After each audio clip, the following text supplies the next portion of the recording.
આજે આપણે ધોરણ 8ના ગુજરાતી વિષયના પાઠ 1 આ તો ઈશ તણો આવાસના પ્રશ્નોનું સંપૂર્ણ સોલ્યુશન મેળવીશું. સૌપ્રથમ આપણે કાવ્યની સમજૂતી મેળવીશું. આ તો ઈશ તણો આવાસ, તું આમંત્રિત અતિથિ એનો, નહીં સ્વામી નહીં દાસ, આ તો ઈશ તણો આવાસ. સમજૂતી: આ આખી પૃથ્વી, આ સમગ્ર સર્જન ઈશ્વરનો આવાસ છે. તો આપણે કોણ છીએ?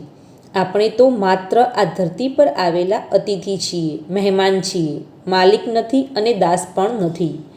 તારો આ ઘરમાં વાસ્તવિક કોઈ અધિકાર નથી. જેવું છે તેમ સ્વીકારી જીવવું. એ પીરસે તે ખાતું રસથી, એ આપે તે લે, એના જનને તારા ગણીને એ રાખે તેમ રહે. વેર તો પ્રતિપળ હેતનું હાસ, આ તો ઈશ તણો આવાસ.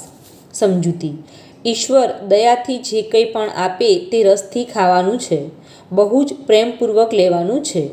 કુદરતે આપણને ઘણું આપ્યું છે. ધરતી આપણને અનાજ અને ફળ આપે છે. ઈશ્વરે સૃષ્ટિ પર બનાવેલા બીજા લોકોને પોતાના છે એમ ગણીને રાખવાના છે. જો આવી રીતે રહીએ તો ઈશ્વર હેતનું હાસ્ય સદા આપણા ચહેરા પર રાખતો હોય છે. અખંડ ચાલે બ્રહ્મ ચીચોડો, કોઈ તાણે કોઈ માણે, તું નવરો નવ રેજે વહેજે, ધૂંસરી ગજા પ્રમાણે. કામમાં ના આવે કદીએ કચાશ, આ તો ઈશ તણો આવાસ. સમજૂતી: પૃથ્વીનું આ સમગ્ર તંત્ર, બ્રહ્માંડનું સમગ્ર તંત્ર ઈશ્વર બહુ જ આયોજનપૂર્વક ચલાવે છે. તેમાં કોઈ પર વધારે જવાબદારી છે તો કોઈ એને માણે છે, આનંદ કરે છે. તો એમાં આપણે નવરા નથી રહેવાનું. આપણે આપણી શક્તિ પ્રમાણે જવાબદારી લેવાની છે. માણસ એ ઈશ્વરની શ્રેષ્ઠ રચના છે. આથી તે રીતે રહેવું પડશે અને આપણા કામોમાં ક્યારેય કચાશ ન આવે એ જોતું રહેવાનું છે. તું અથરો નવ થાજે, જાવા નવ રેજે વળી ચોંટી, સૌ સાથે વહેંચીને ખાજે રામની દીધેલી રોટી. સુધા સમજી સહિયારી છાશ, આ તો ઈશ તણો આવાસ. સમજૂતી: તું ક્યાંય જવા માટે ઉતાવળો થતો નહીં. જો તું ઉતાવળો થઈ આગળ નીકળી જઈશ તો સાથે કોઈ નહીં હોય. તેવી જ રીતે અટકી જઈશ તો બધા આગળ નીકળી જશે તો પણ સાથે કોઈ નહીં હોય. તો આપણે સાથે રહેવાનું છે, નથી આગળ જવાનું કે નથી પાછળ રહેવાનું. અને સૌ સાથે રહીને ઈશ્વરે જે આપણને રોટલો આપ્યો છે તે સાથે મળીને ખાવાનું છે. એ ભોજનમાં પછી છાશ મળે તો પણ અમૃત જેવી લાગશે. કેમ કે મજા છાશ ખાવાની કે સ્વાદિષ્ટ ભોજન ખાવાની નથી, પણ મજા તો સૌ સાથે વહેંચીને ખાવામાં છે. હવે આપણે વાતચીતમાં આપેલા પ્રશ્નનું સોલ્યુશન મેળવીશું. પ્રશ્ન 1. કાવ્યની જે પંક્તિ તમને યાદ રહી ગઈ હોય તે ગાઓ. જવાબ: આ તો ઈશ તણો આવાસ, તું આમંત્રિત અતિથિ એનો, નહીં સ્વામી નહીં દાસ. 2. ઈશ્વરનું આપેલું તમને શું ગમે છે, શાથી? જવાબ: મને ઈશ્વરે બનાવેલ વસ્તુઓ જેવી કે પર્વતો, નદીઓ, વૃક્ષો, સરોવર અને પંખીઓ ગમે છે.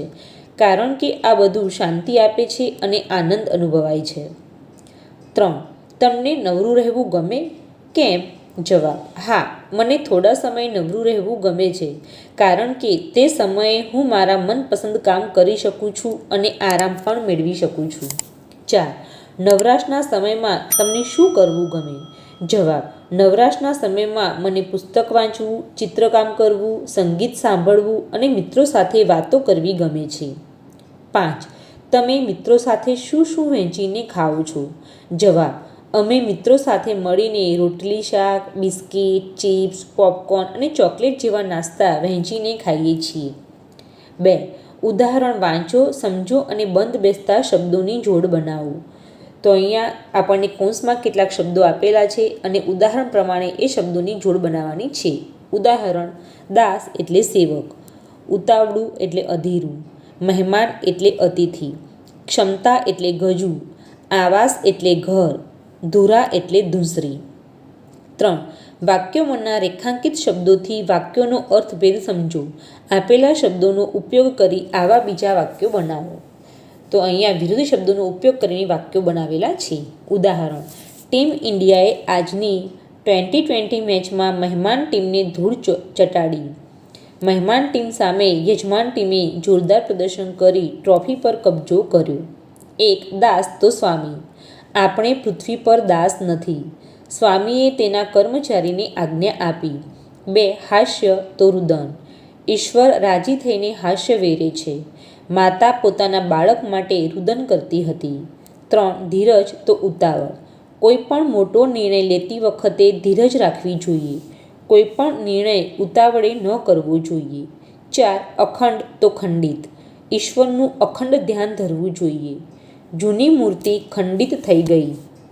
4 કાવ્યના આધારે એક શબ્દમાં જવાબ આપો.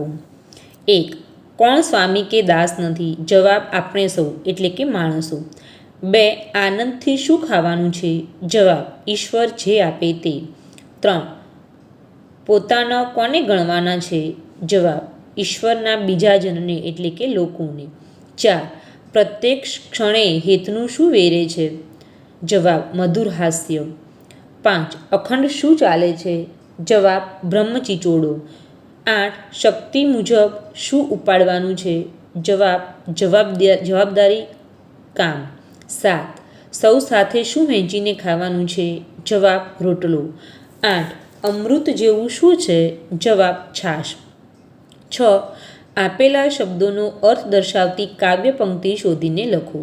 તો અહીંયા કેટલાક શબ્દો આપેલા છે, એ શબ્દોનો અર્થ દર્શાવતી કાવ્ય પંક્તિ લખવાની છે. ઉદાહરણ જગત, આ તો ઈશ તણો આવાસ. 1 સંતોષ, એ પીરસે તે ખાતું રસથી એ આપે તે લે. 2 સંભાળ, એના જનને તારા ગણીને એ રાખે તેમ રહે. 3 પ્રવૃત્ત, તું નવરો નવ રહેજે વહેજે. 4 ધીરજ, તું અથરો નવ થાજે જાવા નવ રેજે વળી ચોંટી. 6 સંપ, સુધાસમ સમજી સહિયારી છાશ. 7 આપેલા ભાવાર્થને લાગુ પડતી પંક્તિ કાવ્યમાંથી શોધીને લખો. 1 તું એનો આમંત્રિત મહેમાન છે. તું આમંત્રિત અતિથિ એનો. 2 આ તો ઈશ્વરનું ઘર છે. આ તો ઈશ તણો આવાસ. 3 એના માણસોને તું પોતાના સમજ. એના જનને તું પોતાના ગણીને એ રાખે તેમ રહે. 4 તું હંમેશા કામ કરતો જ રહેજે. તું નવરો નવ રહેજે વહેજે. 5 કામમાં કોઈ કચાશ ન આવવી જોઈએ. કામમાં ના આવે કદીએ કચાશ. 8 પ્રશ્નોના જવાબ લખો. તો અહીંયા આપણને કેટલાક પ્રશ્નો આપેલા છે, એ પ્રશ્નોના જવાબ લખવાના છે. 1 ઈશ તણો આવાસ શાને કહ્યો હશે? શાથી? જવાબ ઈશ તણો આવાસ એટલે ઈશ્વરનું ઘર. એટલા માટે કહ્યું છે કે માણસ પૃથ્વી પર આવે ત્યારે કંઈ પણ લાવતો નથી અને જાય છે ત્યારે કંઈ લઈ જઈ શકતો નથી. અહીંયા જીવે છે ત્યાં સુધી જ તે માણી શકે છે. આથી આ સૃષ્ટિને ઈશનો આવાસ કહ્યો છે. 2 ઈશ્વરની કઈ કૃપાની વાત કરી છે? જવાબ ઈશ્વર આ આવાસમાં આપણને કુદરત ઘણું બધું આપ્યું છે. અનાજ, પાણી, ફળો એ ઈશ્વરની કૃપા છે. 3 ઈશ્વર પીરસે તે રસથી ખાવાનું શાથી કહ્યું હશે? જવાબ આપણે આ તેના ઘરમાં માત્ર મહેમાન છીએ, માલિક કે દાસ નથી. આથી ઈશ્વર પીરસે તે રસથી ખાવાનું કહ્યું હશે. 4 કામ કરવા બાબતે શું કહ્યું હશે? જવાબ કામ કરવા બાબતે આપણે આપણી શક્તિ પ્રમાણે કામ કરવું જોઈએ. નવરા ન રહેવું જોઈએ અને આપણા કામમાં કંઈ કચાશ ન રહી જાય તેનું ધ્યાન રાખવું જોઈએ. 5 વહેંચીને ખાવાનું શાથી કહ્યું હશે? જવાબ આપણે આ સૃષ્ટિ પર સાથે મળીને રહેવાનું છે, સાથે જ ચાલવાનું છે અને આપણે બધા જ મહેમાન છીએ. આથી જે કંઈ પણ મળે તે વહેંચીને ખાવું જોઈએ. 8 છાશને સુધા જેવી કેમ કહી હશે? જવાબ છાશને સુધા એટલે કે અમૃત જેવી કહી છે, કેમ કે મહત્ત્વ છાશનું નથી. જો સાથે વહેંચીને ખાવામાં આવે તો છાશ પણ અમૃત જેવી લાગે છે. 9 કવિતાને આગળ વધારો, સ્વરચિત પંક્તિ ઉમેરો. 1 આ તો ઈશ તણો આવાસ. એમાં વસે પ્રેમનો શ્વાસ, દ્વાર બધા માટે ખુલ્લા, કોઈ નહીં પરાયો, ખાસ સત્યની કેવલ છે આસ, આ તો ઈશ તણો આવાસ. 2 તું નવરો નવ રહેજે વહેજે. સદગુણથી મનને ને સુગંધે, સેવા પ્રેમની વાત વહેજે, હૃદયમાં દીવો સદાય દેજે, જ્યાં જ્યાં જઈએ પ્રકાશ ફેલાવજે. જો તમને મારો આ વિડીયો ગમ્યો હોય તો એને લાઈક, શેર અને સબસ્ક્રાઈબ કરવાનું ભૂલતા નહીં.